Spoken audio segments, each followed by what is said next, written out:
Diz assim a palavra do Senhor. Apocalipse 12, versículo 1 em diante. Apareceu no céu um sinal extraordinário. Uma mulher vestida de sol com a lua debaixo dos seus pés e uma coroa de 12 estrelas sobre a cabeça. Ela estava grávida e gritava de dor, pois estava para dar à luz. Então apareceu no céu outro sinal.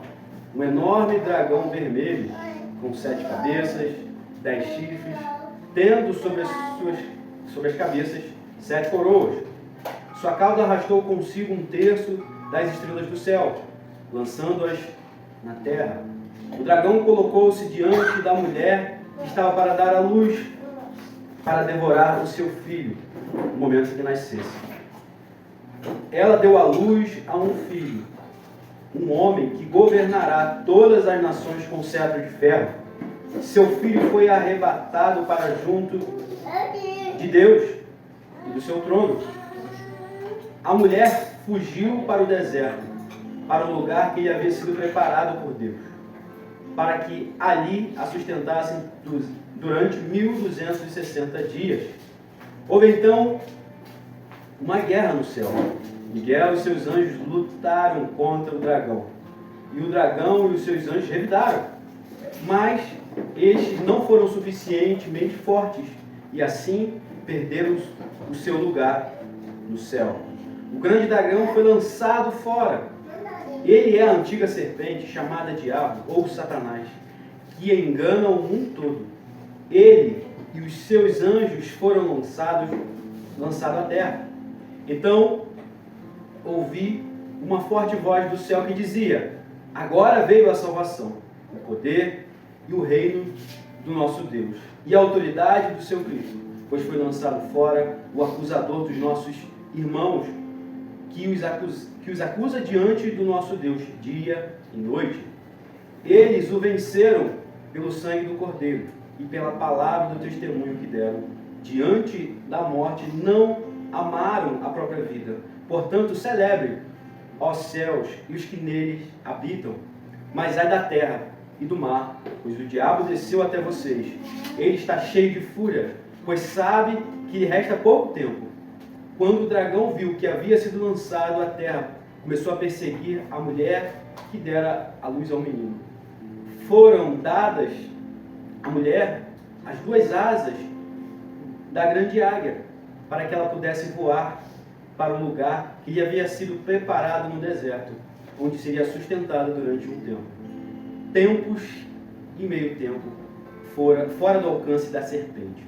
Então a serpente fez jorrar da sua boca água como um rio, para alcançar a mulher e arrastá-la com a correnteza.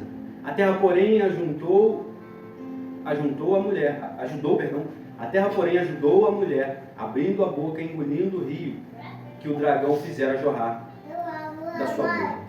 O dragão irou-se contra a mulher e saiu para guerrear contra o restante da sua descendência, os que obedecem aos mandamentos de Deus e se mantêm fiéis aos testemunhos de Jesus. Então o dragão se pôs em pé na areia do mar. Como eu já falei, né, no início, a gente vai se até hoje só até o versículo 9, a princípio. E aí, né, no domingo que vem a gente vai discorrer das outras situações, das outras coisas da cena, né, da visão que João tem aqui para poder ficar mais claro. Eu vou focar e vou ser repetitivo para que a gente possa aprender melhor. Acredito que vai ser a melhor maneira. Ok? Então,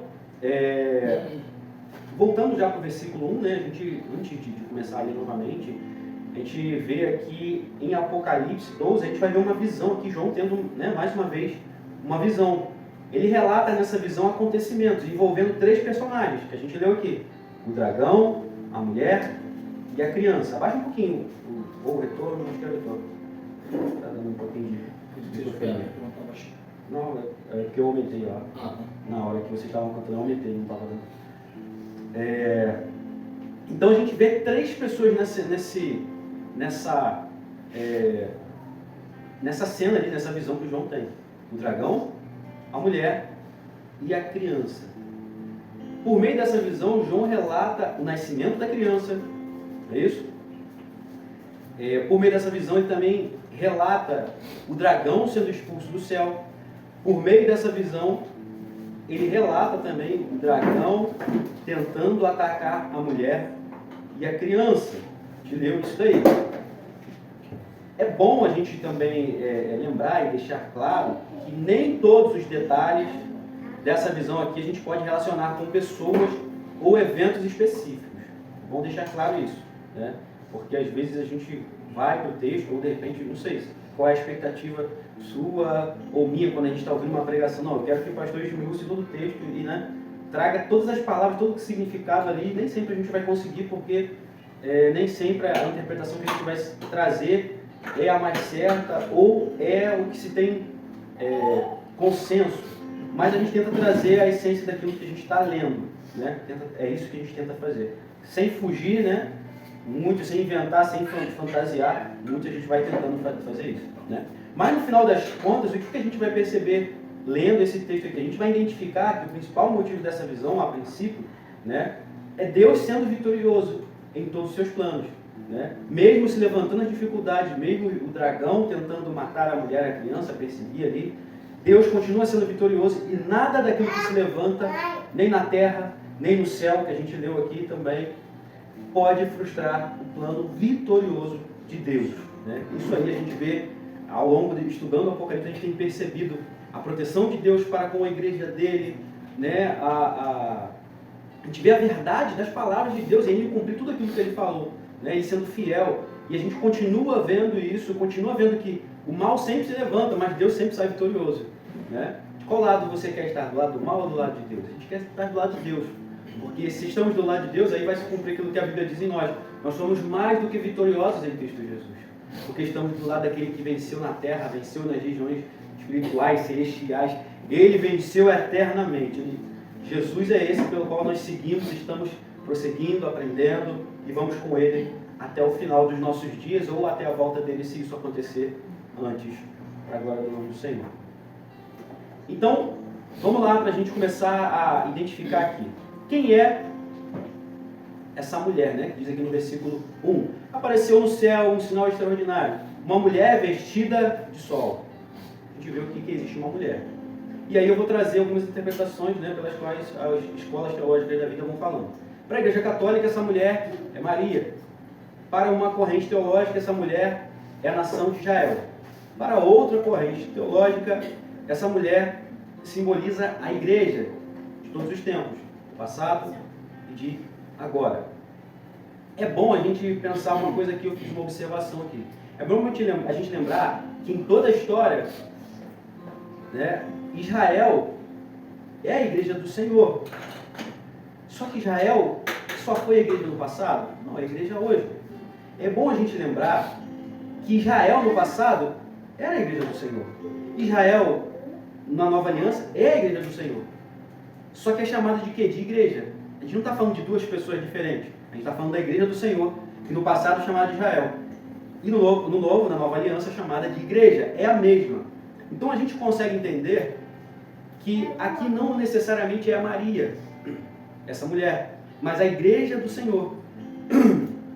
E a gente vai ver posteriormente, né, a gente já leu isso aqui, preciso beber água. O dragão representando, que a gente já leu no versículo 9, o que diz aí? Quem é o dragão? A serpente, o diabo e Satanás. A criança que está para nascer.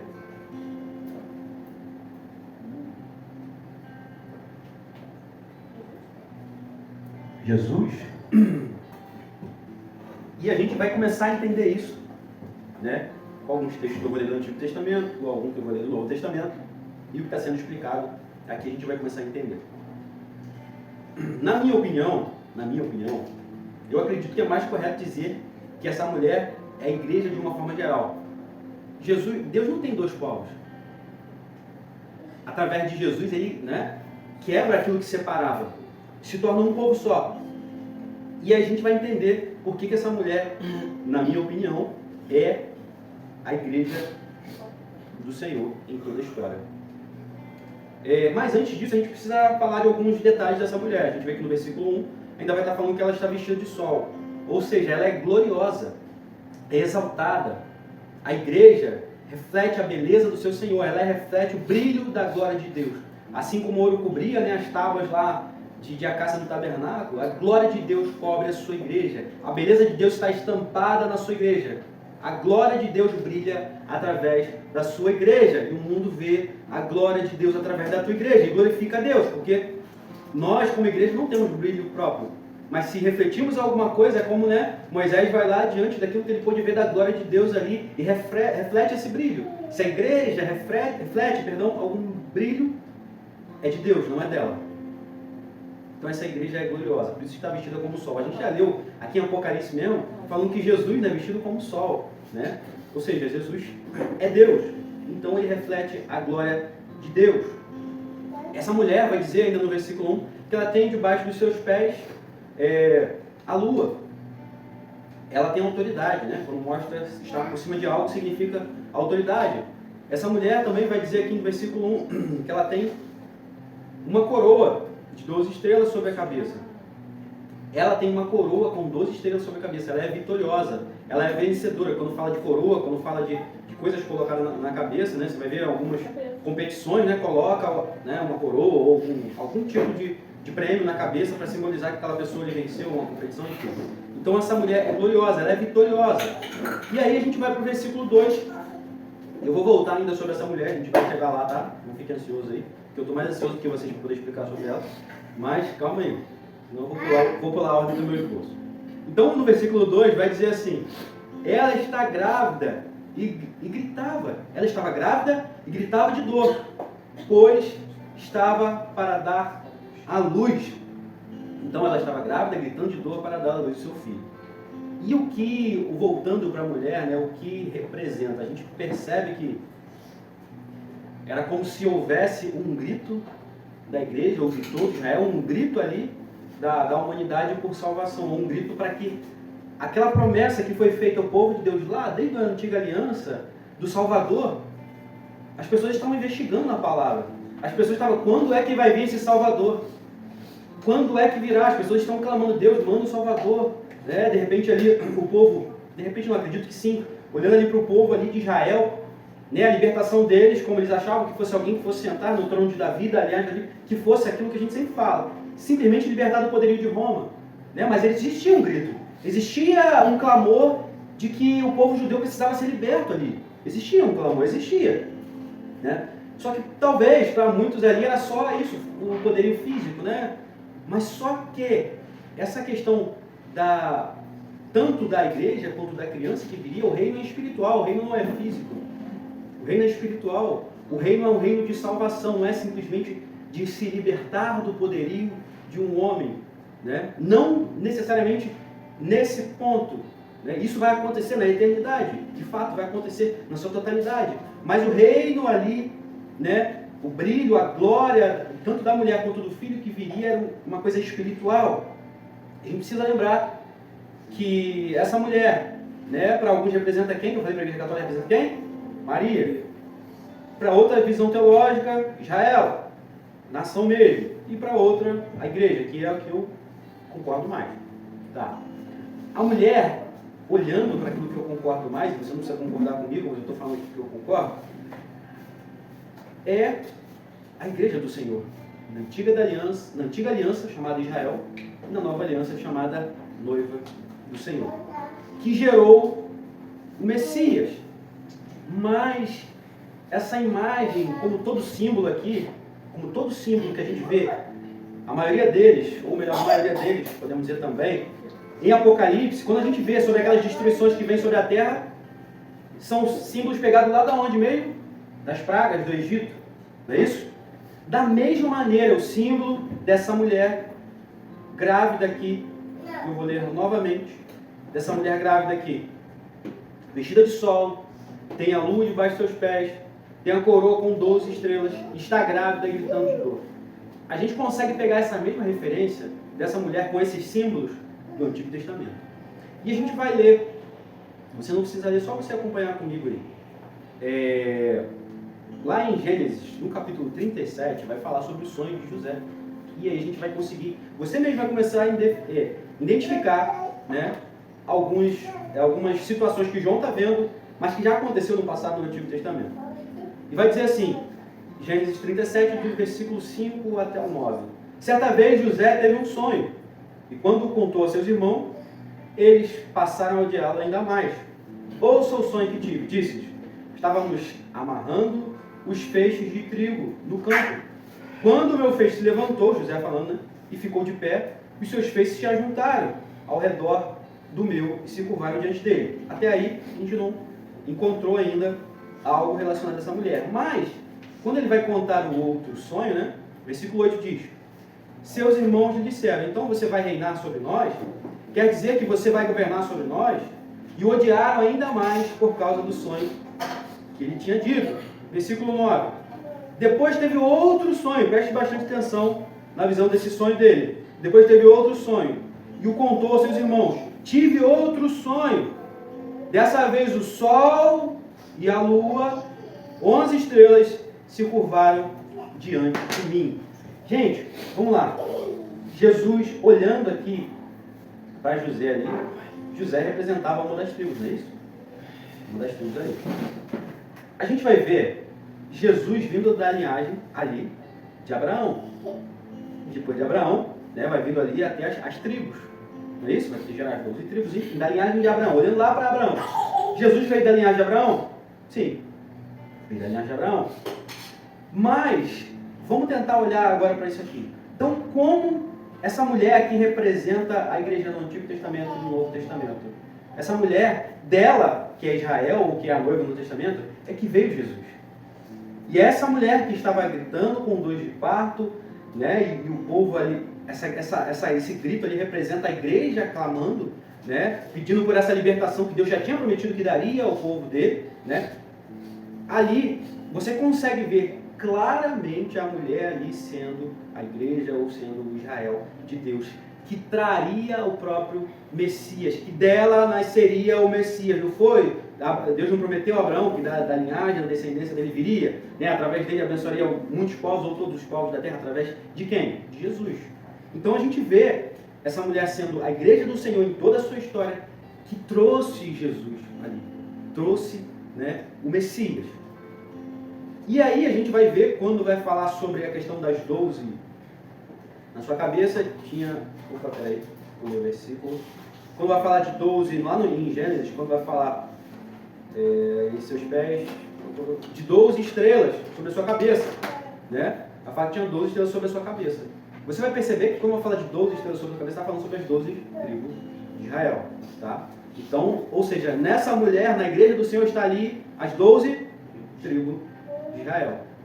Quando entra na nova aliança, né, aí se torna também quem, né, não faz parte da descendência por sangue, né, quem não é judeu, os gentios, passa a ser englobado ali nessa mulher, ou seja, na igreja do Senhor. A gente percebe isso, né, quando fala que um ramo que não era da oliveira é enxertado na oliveira, mas ele passa a ser oliveira porque ele foi enxertado na oliveira. Não existe um ramo ali na oliveira que não seja oliveira. Não existe ninguém que seja da igreja de Jesus que não seja a igreja de Jesus. Se está na igreja de Jesus, eu digo, não estou falando simplesmente pessoas estarem em um templo reunido, não estou falando sobre isso. Estou falando pessoas que creem mesmo, que foram salvas. Essas pessoas são a igreja de Jesus. Não há diferença. Não há diferença. Né? A única vez que a gente vai ver diferença na história é a seguinte: aqueles que foram salvos e aqueles que não foram salvos. Aí há a diferença entre dois povos. Porque para Deus, todos os outros povos é o mesmo povo dele, reunido, igreja salva, reunida, lavada pelo sangue de Jesus. Só existe diferença nesse tempo. Aqueles que vão ser salvos e aqueles que não vão ser salvos. Aí a gente vê que existe diferença. Então, nós vamos ver claramente vários símbolos do Antigo Testamento se repetirem em Apocalipse, né? Assim como já vimos João falar das pragas, né, das situações que acontecerão no Apocalipse, ele pega lá das pragas do Egito e começa a citar das coisas que aconteceu, né? Que eu via as águas do mar se tornar sangue, né? A gente vê lá na praga do Egito que aconteceu isso. Entre outras e outras coisas que a gente não citar aqui, que a gente já viu, tá? Então aqui a gente já conseguiu identificar que a mulher representa a igreja, né? Tanto do passado quanto do agora. A criança é o Messias que veio da sua descendência, veio de dentro da igreja. O clamor é porque a igreja estava clamando. As dores de parto ali, as dores que ela está sentindo, é porque o povo está clamando por libertação. Né? Está clamando. e, de fato, nasce a criança, vem o Messias. Talvez aí você vai pensar, poxa, mas peraí, como é que pode? Se está dizendo que ali é a igreja, de repente você pensou isso, igual eu pensei quando eu estava no texto. Poxa, mas a igreja é a mulher? Mas como é que o filho está nascendo da mãe? Não sei se você parou para pensar isso, de repente. Mas não é isso, ali é só para dar uma representatividade da onde que viria o Messias, né? A gente sabe que a igreja, de fato, é a noiva do Senhor. É a noiva do Senhor. Jesus é Deus, não é? Jesus é Deus, né? Então, é a igreja dele ali sendo representada por um povo, mas não necessariamente, se de repente você linkou isso, pô, peraí, então nasceu, o menino nasceu, né, o que vai ser marido nasceu da mãe, não é isso, é só para trazer uma representatividade de uma mãe que dá luz ao filho, somente isso. Na Bíblia a gente vai ver algumas coisas, por exemplo, quando você pensa, não sei se você já parou para pensar isso, tem na Bíblia dizendo sobre o fermento dos fariseus. A gente fala de um pouco de fermento, leveda toda a massa, né, já contaminou toda a massa. Mas, será que fermento na Bíblia só significa coisa ruim? A gente vai ver Jesus falando que, né, o Evangelho também é como fermento. É só para trazer uma comparação.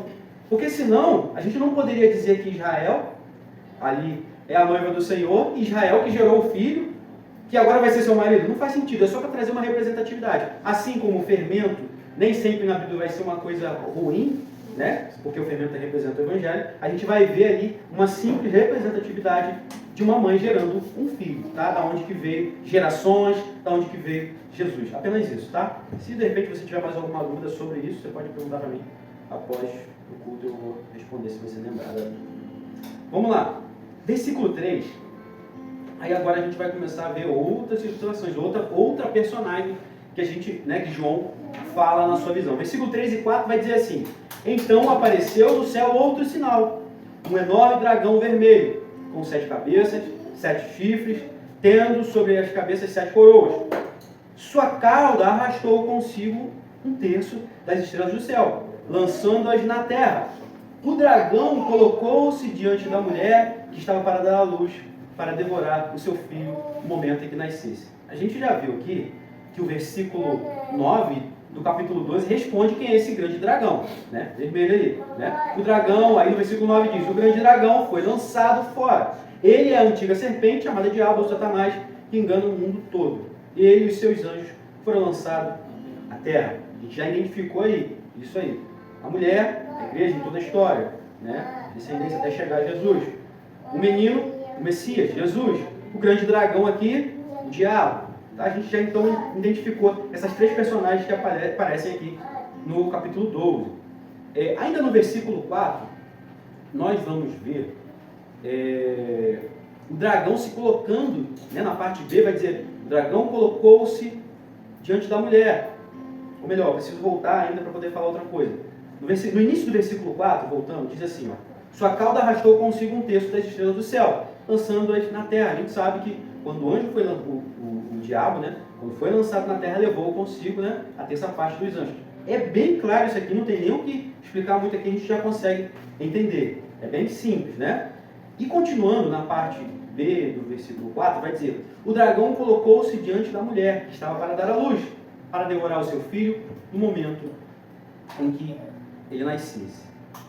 O que a gente precisa entender aqui também? A gente vai lembrar de quando José e Maria, né, Maria grávida e tal, fugindo porque Herodes, né, queria matar as crianças até 2 anos. Lembra disso? Né? Então ali é como se o próprio Herodes ali fosse um agente do diabo para que matasse, né, o Messias. Deixa eu ler Mateus 2. Eu quero que você abra na sua Bíblia também, Mateus 2, para poder ver essa cena aí, né? A gente vai ver ali Herodes como um agente do diabo tentando matar a criança, como a gente leu no versículo 4, Mateus 2, né? Como a gente leu no versículo 4, o dragão se colocou diante da mulher que estava para dar à luz, para devorar o seu filho no momento que ele nascesse. A gente leu isso em Apocalipse 4, né? Apocalipse 12, 4, parte B. E aí, em Mateus 2, a gente vai ver essa história, a gente precisa lembrar dessa história para entender melhor essa perseguição ali de como o diabo, né, o dragão se colocou ali diante da mulher para perseguir a mulher, para tentar matar a mulher e tentar matar também a criança ali. Vamos lá. Mateus capítulo 2, versículo 1 diz assim: Depois que Jesus nasceu em Belém, da Judéia, nos dias do rei Herodes, magos vindos do Oriente chegaram a Jerusalém e perguntaram: onde está o recém-nascido rei dos judeus? Vimos a sua estrela no Oriente e viemos adorá-lo. Então os magos do Oriente, esses homens que estudavam os astros, estudavam as estrelas, sabiam que viria um sinal quando Jesus nascesse. E eles viram essa estrela, né, e foram até lá. E eles foram, né, perguntar aonde estava o rei, né, lá em Jerusalém, onde tinha nascido, onde estava o rei. Versículo 3. Quando o rei Herodes ouviu isso, ficou perturbado, e com ele toda Jerusalém. Herodes não queria perder o trono dele, queria? Não queria perder o trono dele. Versículo 4, tendo reunido todos os chefes dos sacerdotes do povo e os mestres da lei, perguntou-lhes onde deveria nascer o Cristo. E eles responderam: em Belém da Judéia, pois assim escreveu o profeta. Mas tu, Belém, da terra de Judá, de forma alguma és a menor entre as principais cidades de Judá, pois de ti virá o líder, que como pastor conduzirá Israel, o meu povo. Então, Herodes aqui pergunta para poder saber onde seria, porque a gente já sabe disso, a gente vai ler aqui, mas a gente já sabe que a intenção dele não é boa, a intenção dele é de matar a criança, porque não, eu sou rei, ninguém vai ser rei nenhum, se nascer outro eu mato, né? Em outras palavras, dizendo aí. Em versículo 7, então Herodes chamou os magos secretamente e informou-se com eles a respeito do tempo exato em que a estrela tinha aparecido. Enviou-os a Belém e disse: vão informar-se com exatidão sobre o menino. Logo que o encontrarem, avisem, para que eu também vá adorá-lo. Será que ele ia adorar mesmo? Vamos lá, versículo 9. Depois de ouvirem o rei, eles seguiram o seu caminho, e a estrela que tinham visto no Oriente foi adiante deles, até que finalmente parou sobre o lugar onde estava o menino. Quando tornaram a ver a estrela, encheram-se de júbilo. Ao entrarem na casa, viram o menino com Maria, sua mãe, e prostrando-se o adoraram. Então abriram seus tesouros e lhe deram presente, ouro, incenso e mirra. E tendo sido advertidos em sonhos, para não voltarem a Herodes, aí a gente já vê o quê? Que a intenção de Herodes não era boa. Foram advertidos por quem? Quem deu esse sonho para eles? Deus. Então, tendo sido advertidos em sonho para não voltarem a Herodes, retornaram a essa terra por outro caminho. Porque Deus já sabia a intenção, claro, não existe nada que Deus não saiba, só que, né, os reis ali, os magos ali, ou melhor, os magos não sabiam. Então eles são conduzidos pelo próprio Deus a não contar aonde estava o menino. Versículo 13. Depois que partiram, um anjo do Senhor apareceu a José em sonho e disse: levanta-te, tome o menino e sua mãe, fuja para o Egito. Fique lá até que eu lhe diga, pois Herodes vai procurar o menino para quê? Matá-lo. Ele disse que queria adorá-lo, mas Deus sabia da intenção do coração dele, que era matá-lo. Mais uma vez a gente vê aqui, olhando para aquilo que a gente leu lá em Apocalipse, o dragão, ou seja, o diabo colocando como agente para usar alguém ali, que já estava no poder dele, vamos dizer, diante do poder dele, alguém que não era de Deus, que não pertencia a Deus, né? Para poder tentar frustrar os planos de Deus. Mas o plano de Deus é vitorioso. E a gente vê Deus livrando a igreja e fazendo toda a história acontecer para que se concretize o plano dele, para que o menino nasça. O menino nasceu. Um filho se nos deu. Ele é o próprio Deus, né? Ele é Jesus, o Rei da Glória. Então, versículo 14. Então ele se levantou, tomou o menino e sua mãe durante a noite e partiu para o Egito, onde ficou até a morte de Herodes. E assim se cumpriu o que o Senhor tinha dito pelo profeta: do Egito chamei o meu filho. Quando Herodes percebeu que havia sido enganado pelos magos, ficou furioso e ordenou que matassem todos os meninos de 2 anos para baixo em Belém e nas proximidades, de acordo com a informação que havia sido dada pelos magos. Então, a gente percebe aí, olha aí, querendo matar o menino, se colocando para poder matar o menino, para poder matar aquele que seria o Salvador, aquele que vai se assentar no trono de Davi. Então, mais uma vez a gente vê o diabo achando que pode fazer alguma coisa, tentando frustrar os planos de Deus, com relação ao plano de Deus, ao plano da salvação, ao plano para com a igreja, para com o Filho, para com a eternidade. E mais uma vez, ele sendo frustrado porque Deus sabe de tudo, tem todo o poder e nada daquilo que Deus prometeu não vai falhar. Tudo aquilo que Deus prometeu vai acontecer. Nada daquilo que ele prometeu não vai falhar. Ele vai fazer tudo aquilo que prometeu. Então, se cumpriu, né, versículo 17, se cumpriu o que fora dito pelo profeta Jeremias. Ouviu-se uma voz em Ramá, choro e grande lamentação. É Raquel que chora os seus filhos e recusa-se a ser consolada, porque já não existem mais. Depois que Herodes morreu, um anjo do Senhor apareceu em sonho a José no Egito e disse: levanta-se, tome o menino e sua mãe e vá para a terra de Israel, pois estão mortos os que procuravam tirar a vida do menino. Ele se levantou, tomou o menino e sua mãe e foi para a terra de Israel. Mas, ao ouvir que Arquelau estava reinando na Judéia, em lugar de seu pai Herodes, teve medo de ir para lá. Tendo sido avisado em sonho, retirou-se para a região da Galiléia e foi viver numa cidade chamada Nazaré. Assim cumpriu-se o que fora dito pelos profetas: ele será chamado Nazareno. Tudo aquilo que foi prometido desde o início, tudo se cumpre, tudo é relatado. Quando vai se cumprindo, a Bíblia mesmo vai mostrando o que foi, né? Vai relatando, né? Até porque quem está escrevendo a própria palavra aqui, quem está escrevendo, a gente sabe que é Deus que está inspirando esses homens a escrever, mas trazendo memória de textos que eles já conheciam, de textos que eles já tinham estudado. Então eles conseguem relatar isso. A gente vai vendo isso claramente na palavra do Senhor, como vai tudo se encaixando. É maravilhoso. Isso, né? Quando a gente entende, quando a gente vê as coisas acontecendo, caramba, foi por isso que foi dito isso lá em Gênesis, caramba, por isso que foi dito lá em Êxodo, por isso que o profeta falou isso, olha, aconteceu exatamente como foi dito que aconteceria. Que coisa maravilhosa isso, que coisa maravilhosa. Então a gente, mais uma vez, entendeu, né? Volta para Apocalipse aí, no capítulo 12, vendo, né, o grande dragão e perseguindo aquilo que a gente leu aqui na parte B do versículo 4 de Apocalipse 12, né? O dragão colocou-se diante da mulher que estava para dar a luz para devorar o seu filho, no momento que nascesse. Mas isso não aconteceu, né? Os planos do diabo sempre frustrados em relação a tudo aquilo que Deus já planejou, né? E já projetou o que vai acontecer. Indo agora para o versículo 5, a gente vai ver, diz assim, versículo 5 do capítulo 12 de Apocalipse. Ela deu à luz a um filho, um homem que governará todas as nações com cetro de ferro. Seu filho foi arrebatado para junto de Deus e do seu trono.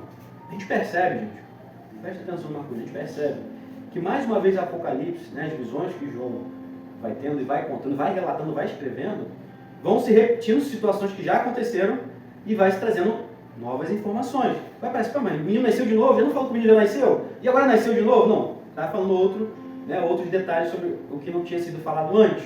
No versículo 5, mais uma vez, nós vemos a confirmação que esse filho é Jesus. Né? Aqui em Apocalipse, em Salmos, nós vemos ser relatado que Jesus é que vai reger as nações com cetro de ferro. Né? No versículo 5 vai dizer: ela deu à luz a um filho, um homem que governará todas as nações com cetro de ferro. Seu filho foi arrebatado para junto de Deus e do seu trono. E aí já fala, nesse versículo aqui, já fala sobre Jesus, né? Nascer, morrer e ressuscitar, porque agora já foi, seu filho foi arrebatado para junto de Deus e seu trono. Um versículo só, um monte de informações, né?